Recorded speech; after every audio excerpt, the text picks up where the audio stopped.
నాడీ వ్యవస్థ బలహీనమై స్పర్శ తగ్గడం, తిమ్మిర్లు పట్టడం మనలో చాలా మందికి అనుభవమే. అయితే షుగర్ జబ్బు లేకపోయినా కూడా కొంతమందికి చాలా తరచుగా చేతులు, కాళ్లలో తిమ్మిర్లు పడుతూ ఉంటాయి. నరాలన్నీ మొద్దుబారినట్లుగా అయిపోతూ ఉంటాయి. ఈ రకమైన పరిస్థితిని డాక్టర్లు పెరిఫెరల్ న్యూరోపతిగా పిలుస్తారు. పెరిఫెరల్ న్యూరోపతి గురించిన పూర్తి వివరాల్ని డాక్టర్ని అడిగి ఇప్పుడు తెలుసుకుందాం.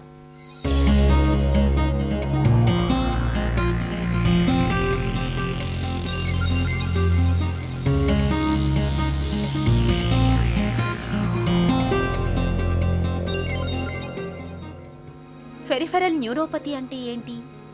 నర్వస్ సిస్టంలో central nervous system, peripheral nervous system, autonomic nervous system అని ఉంటుందండి.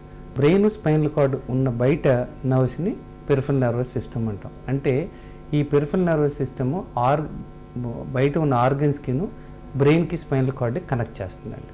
ఇది పెరిఫెరల్ నర్వస్ సిస్టమ్. ఈ పెరిఫెరల్ నర్వస్ సిస్టంలో ఉన్న నరాలు, నర్వ్స్ కనుక ఎఫెక్ట్ అయితే కనుక దాన్ని పెరిఫెరల్ న్యూరోపతి అంటాం. పెరిఫెరల్ న్యూరోపతికి కారణాలేంటి? డయాబెటీస్ ఉన్న వాళ్ళలో 50% మందికి ఈ పెరిఫెరల్ న్యూరోపతి వస్తుందండి. అట్లాగే మిగతా కారణాలు B12 లెవెల్స్ తగ్గటం మూలాన కానీ, థైరాయిడ్ మూలాన కానీ, కొన్ని మందులు, ఉదాహరణకి టీబీ మందులు కానీ, క్యాన్సర్ మందులు కానీ వాడితే కూడా వస్తూ ఉంటుంది. అట్లాగే కొన్ని ఇన్ఫెక్షన్స్, హెర్పిస్ ఇన్ఫెక్షన్స్ అని, అంటే వ్యారిసిల్లా ఇన్ఫెక్షన్ అని, అట్లాగే HIV వాళ్ళకు కూడా ఈ న్యూరోపతి వచ్చే అవకాశాలు ఉంటుందండి. ఈ ఆల్కహాల్ తీసుకునే వాళ్ళకి, అట్లాగే మిగతా కొంతమందికి వాళ్ళ ఆక్యుపేషన్, అంటే వాళ్ళు పనిచేసే విధానం, కొద్దిమంది టైప్ చేసే వాళ్ళకి, రిపీటెడ్గా టైపింగ్ చేసేవాళ్ళు, వాళ్ళకి నర్వ్స్ ఎఫెక్ట్ అవ్వచ్చు అనమాట. దెబ్బ తగలటం మూలాన కూడా నర్వ్ ఎఫెక్ట్ అయితే దాన్ని కూడా న్యూరోపతి అంటామండి. పెరిఫెరల్ న్యూరోపతితో ఎలాంటి సమస్యలు ఉంటాయి? పెరిఫెరల్ న్యూరోపతిని మనం నెగ్లెక్ట్ చేస్తే కనుక, ఉదాహరణకు షుగర్ మూలాన వస్తే కనుక, దాన్ని నెగ్లెక్ట్ చేస్తే కనుక, అంటే షుగర్ కంట్రోల్లో ఉండకపోవచ్చు, దాని వల్ల మిగతా ఆర్గన్స్ మీద కూడా ఎఫెక్ట్ పడవచ్చు.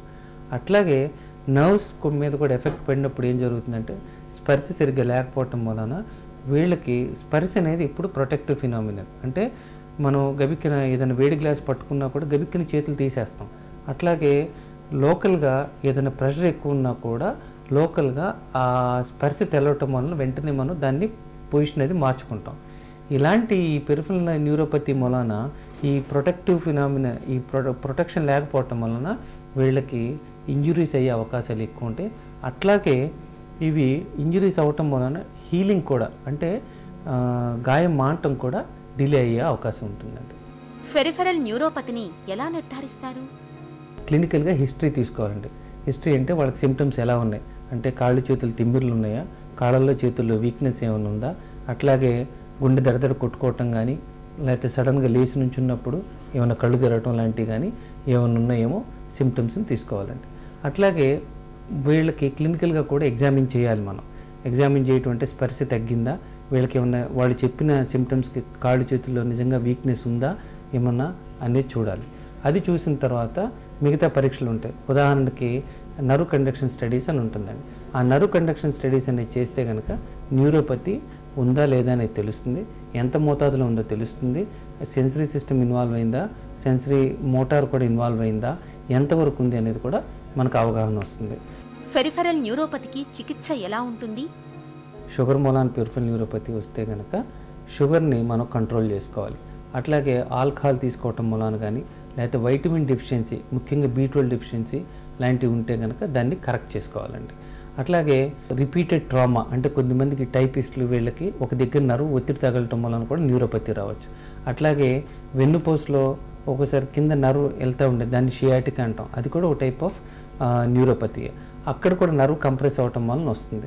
సో దాన్ని కూడా మనం MRI లాంటి టెస్ట్ చేయించుకొని దాన్ని బట్టి మనం సర్జరీ అవకాశం ఉందా, మందులతో తగ్గుతుందనేది చూసుకోవాలండి. సో పోతే మనం కారణం ఏంటో కనుక్కున్న తర్వాత కారణానికి ట్రీట్మెంట్ ఇస్తే కనుక న్యూరోపతి కంట్రోల్లో ఉండొచ్చు, తగ్గొచ్చు. అట్లాగే న్యూరోపతి రావటం వలన ఉన్న సిమ్టమ్స్ని కంట్రోల్ చేసుకోవటానికి మనం చేయాల్సింది ఏంటంటే, మందులు ఉంటాయండి. అవి ఉదాహరణకి గాబాపెంటిన్ అని, లేకపోతే ప్రీగాబాలిన్ అని, లేకపోతే కార్బోజెపిన్ అని చెప్పి ఇలాంటి మందులు ఉంటాయి. అవే కాకుండా కొన్నిసార్లు ట్రిప్టోమర్, అంటే ఎమిట్రిప్టిన్ అనే మందులు, తర్వాత ఫిజియోథెరపీ కూడా ఉంటుందండి. సో ఫిజియోథెరపీ కూడా చేసుకుంటే కనుక పోయిన కాళ్ళు చేతుల్లో ఉన్న వీక్నెస్ అది మళ్ళీ తిరిగి పొందే అవకాశం ఉంటుందండి. పెరిఫెరల్ న్యూరోపతిని నివారించుకోవచ్చా? పేషెంట్ సిమ్టమ్స్తో ప్రజెంట్ అయితే కనుక ఫస్ట్ న్యూరోపతి ఉందా లేదా అనేది చూసుకోవడం, అట్లాగే ఆ న్యూరోపతికి ఎందుకు వచ్చింది అనేది కారణం చూసుకోవాలి. ఉదాహరణకి షుగర్ ఉంటే కనుక ఆ షుగర్ని కంట్రోల్లో ఉంచుకోవటం, ఆల్కహాల్ తీసుకునే వాళ్ళకి ఎక్కువగా ఆల్కహాల్ని తగ్గించటం, అట్లాగే B12 డెఫిషియన్సీ ఉందేమో చూసుకొని B12ని కరెక్ట్ చేసుకోవటం, థైరాయిడ్ ప్రాబ్లం ఉంటే కరెక్ట్ చేసుకోవటం, అట్లాగే కొన్నిసార్లు రీనల్ ఫెయిల్యూర్ లాంటివి ఉంటే కూడా వీళ్ళకి న్యూరోపతి రావచ్చు. అట్లాగే కొన్ని మందులు మూలాన, ఉదాహరణ క్యాన్సర్ మందులు కానీ, HIV మందులు కానీ, అట్లాగే టీబీ మందుల మూలాన కానీ న్యూరోపతి వస్తే కనుక ఆ మందుల్ని మార్చుకోవటం కానీ మోతాదు తగ్గించటం కానీ చేసుకోవాలి. అట్లాగే దాని కౌంటర్గా వైటమిన్ మెడికేషన్స్ కూడా వేసుకుంటూ ఉండాలండి. అట్లాగే రెగ్యులర్గా ఎక్సర్సైజ్ చేసుకోవటం, వ్యాయామం చేయటం, అట్లాగే వెయిట్ లాంటిది కంట్రోల్లో ఉంచుకుంటే కనుక లోకల్గా బ్లడ్ సర్క్యులేషన్ కూడా ఇంప్రూవ్ అయ్యి న్యూరోపతి వచ్చే అవకాశాలు తగ్గుతాయి. ఇప్పుడు